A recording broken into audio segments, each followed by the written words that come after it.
thiên thu ya mi som lo la wei mi som lo la wei yo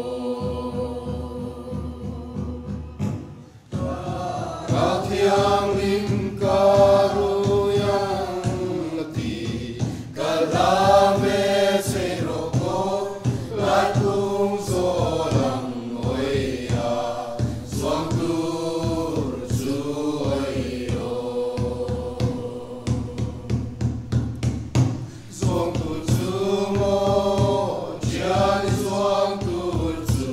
oi ya suang tu zu oi yo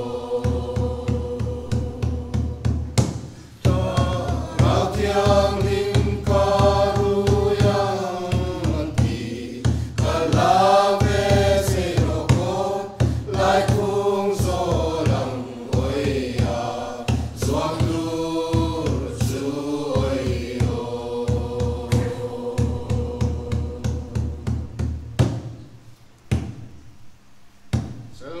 Chalmar adang mang nghe oi ya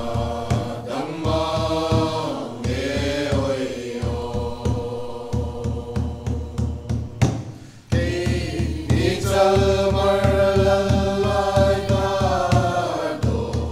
a hong nghe chê ro tum sing no mo in oi ya phang de oi yo phang de mo chia đi phang de oi yo phang de oi yo Cây đi chalmar lalai ta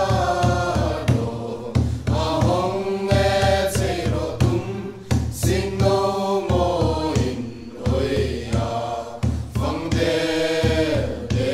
oi yo